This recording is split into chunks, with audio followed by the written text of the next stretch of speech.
All right, so let the investigation begin.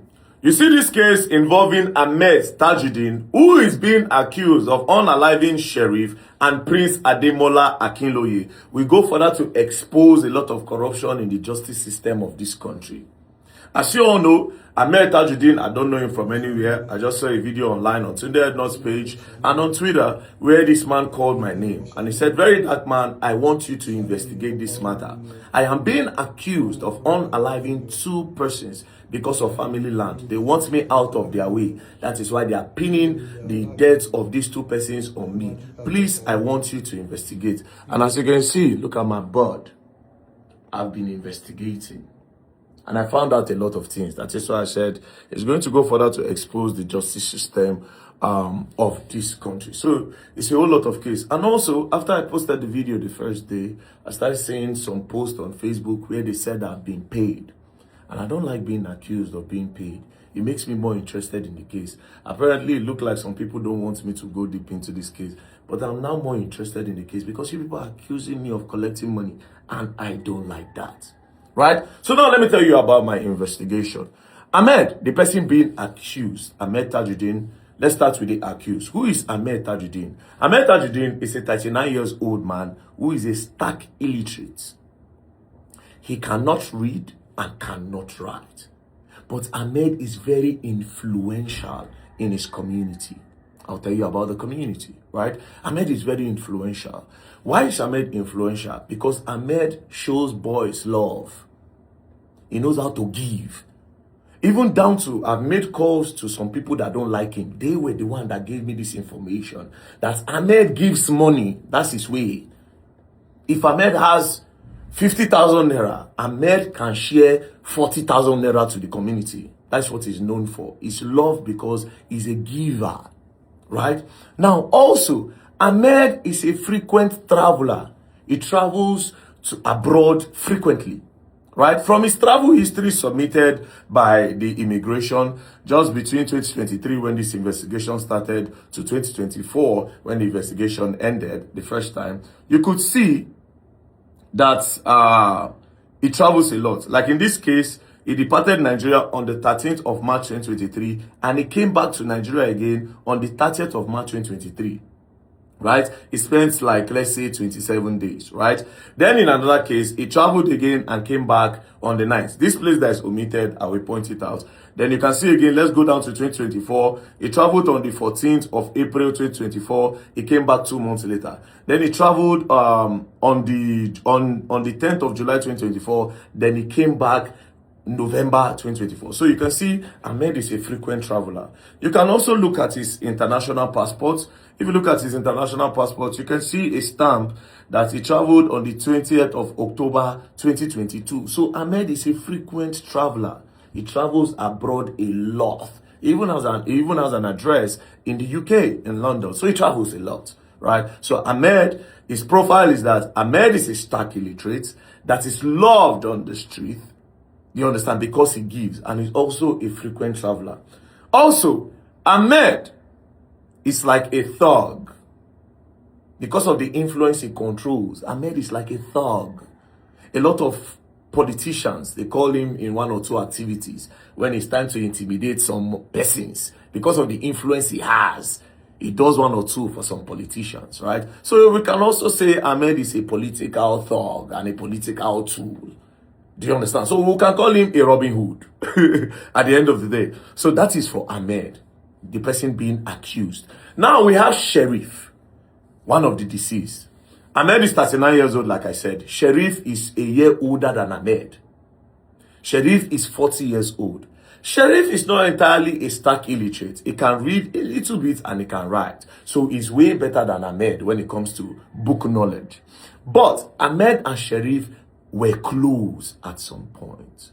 Very, very, very, very close. It is even said, based on my investigation, that Ahmed bought the car that the deceased was using until his death.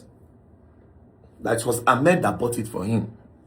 It is also said that it was even Ahmed that helped him complete his building, his house. It is also confirmed that Ahmed was the first person that took Sheriff out of Nigeria and took him abroad. So at some point, they were very close. Sheriff is also very, very influential in this said community because all of them are from the same community, right? Now, let's come to the second deceased. The second deceased is Prince Ademola Akinloye. Prince Ademola Akinloye is 46 years old. He's older than Sheriff and older than Ahmed. Prince Ademola Akinloye is also loved in the community because he's very, very peaceful. He's very, very peaceful. Everybody loved him.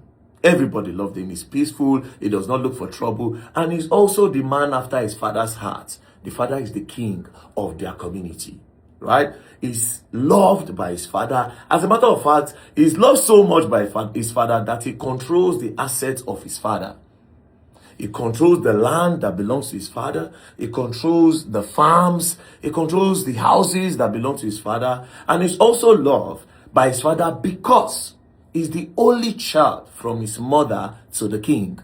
So the king loved him so much and is very, very respected, right? So you see, this is like a brief history of these three persons, right? Now, let's go to their deaths. Where are these people from? These people are from a community called Ajiron. All of them, these three persons are from a community called Ajiron. The community called Ajiron is a developing neighborhood located along Lekki-Epe Expressway. It is very, very close to Chevron, Agungi, and Ikota. You can look it up, right? That is the community where all these people are from. Now, this community called Ajiron, they control vast land in Lagos. Lands that are in strategic positions in Lagos. It is even said that they were the one that sold Pinnock, according to my findings. That it is them that sold Pinnock. A lot of estates in Lagos that are on the island. That is this community that sold those lands to them. So the community controls a lot of lands. And this land money is big. Do you understand? And because of this land money, it created a little bit of division in the community, right? Between the leaders of the community, Ahmed and some other persons, right? Now, who was Ahmed? Ahmed, like I said, was a stark illiterate. This community was being run by some leaders. This community, Ajiron, was being run by some leaders. Because of the land that they control, these leaders will sell these lands and they will share the money within themselves. Then Ahmed now rose up and said, no, if you will sell anything in this community, you must share this money within the community. So that was how Ahmed rose up and fought his way until Ahmed got this influence. So it became a thing where if they sell any land, they will give Ahmed the share, and Ahmed will be the one to collect the share for the community. And when Ahmed collect, let's say they sell a land of 800 million naira, and the money goes to Ahmed, right? Ahmed will share about 600 million to the people. Like I said, Ahmed is not just loved in his community by youth. He's also loved by women, children, elderly. They love him so much, right? But he's also a bad guy because Ahmed is also said to be land grabbing. He can sell one land to 5 people. He could just collect the money. Do you understand? So this is like the profile of all of them. Now, we'll now go to the deaths of the deceased. The first person, Sheriff. He died on the 18th of April 2023 at a community called Moba Community, 40 minutes away from Ajiron. This community is also on the island, Etiosa local government. It's 40 minutes from Sheriff area, which is Ajiron. What did Sheriff go to do? Sheriff went for a wedding. He went for a burial. He was invited for a burial, and then he went for the burial. So after the burial, he was trying to come out of the burial. That was how he was ambushed. Broad daylight. It was not in the night. So some people came and they shot him. When they shot Sheriff ran into a house. That was how they gathered him. They can't use cutlass, take knock the guy and axe. So that was how they unalive Sheriff. Broad daylight, they unalive Sheriff. Now, when Sheriff was unalive, the first thing to do, they didn't do it. They did not report the death of Sheriff to the police.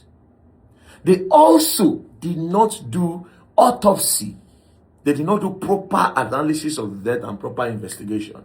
They quickly carried Sheriff and they went to bury him. Now, they are accusing Ahmed of unaliving Sheriff. Like I said, Ahmed is a frequent traveler, right? Let's go back again. So, When you look at this, Ahmed left Nigeria on the 13th of March 2023 and he came back on the 30th of March 2023. The following month is April, right? Ahmed then traveled on the 16th of April. Ahmed then traveled on the 16th of April 2023. Then Sheriff was unalive on the 18th of April 2023. Ahmed was not around, but that time was too close. 2 days after Ahmed left, that was when they unalive Sheriff. And if you remember, I said they were having a little bit of a problem. They were having a little bit of a problem because the rumors was that Sheriff left Ahmed camp and went to the other camp that are against Ahmed. Do you understand? So on the 16th, Ahmed left. On the 18th, Sheriff was unalive at a community called Moba Community. But Ahmed was not around, right? Now, let's go to the next person. Prince Ademola Akinloye. Prince Ademola Akinloye was unalive on the 26th of August 2024 at Chevron. He was leaving the farm. This prince own is very, we'll come back to my whole story on his own, right? So, Prince Ademola Akinloye was unalive on the 26th of August 2024 at Chevron. He was leaving his farm when his car was hit. While he was leaving the farm, somebody came to call him at the farm. So he was leaving the farm. That his older brother is calling him. So he was leaving the farm, and that was how Korope hit him from the back. So when Korope hit his car from the back, he came down from his car to look at the damage. Then the boys in the Korope now shot him. When they shot him, people like say the prince get protection, spiritual protection. So the bullet did not enter the prince. Broad daylight. So the bullet did not enter the prince. That was how these people came down. When they saw that the bullet did not enter, they shot him, he didn't. That was how they started again. Same pattern, almost same pattern as what they did to Sheriff. So this is how these two persons was unalive. So Prince Ademola Akinloye was unalive on the 26th of August 2024. Where was Ahmed when he was unalive? Based on the investigation reports by the immigration, as you can see, Ahmed in 2024, this is travel history, will go down. On the 14th of April 2024, Ahmed left Nigeria and came back on the 16th of June. Came back on the 16th of June 2024. Ahmed also traveled again on the 10th of July 2024, right? Then he came back on the 9th of November 2024. He traveled on the 10th of July. This person died on the 26th of August. So apparently, Ahmed was not even around when Prince Ademola Akinloye was unalive. Ahmed was not around at all. But then again, it still does not mean that Ahmed no fit send boys made a good one. So this is the part where the investigation is going to start. So in this first video, I just decided to give you a brief history of this guy. So it has been established that Ahmed was not even around when these two people was unalived. Do you understand? Ahmed was not around. But then again, with the kind of influence that Ahmed has, it's still possible that he said people. Or maybe he didn't. Do you understand? So you cannot entirely take it off. Ahmed is influential. He has a lot of money. He throws them around. He shares money in the community. People love him. XYZ. These other persons too. So it's possible that Ahmed sent people. It's also possible that Ahmed does not know anything about it, right? And also, it has also been established, even in his passport, that Ahmed is a frequent traveler. Ahmed goes in and out. He travel. So while you are also thinking that why did Ahmed travel 2 days before Sheriff was unalive, you should also think that Ahmed traveled on the 13th of March and came back 27 days later. So that tells you that this person travels a lot. Do you understand? And then went on the 16th, came back, so he travels a lot. As a matter of fact, you can say he spends 6 months abroad and 6 months in Nigeria, because if he goes, he stays long, then he comes back. He stays long, then he comes back. It's not a straight 6 months, but when you calculate, you can safely say he spent 6 months out, 6 months back. So establishment is that Ahmed was not around when these two persons was unalive. But however, with the kind of connection he has, If he wants to do it, he can still do it. He can still send boys to do it. So you cannot entirely take him out. So the next phase will continue. I just want you to understand that he was not around. But again, it still does not mean that he can still not do bad because of the connection that he has. Peace and love. Don't play. Wait for the next round.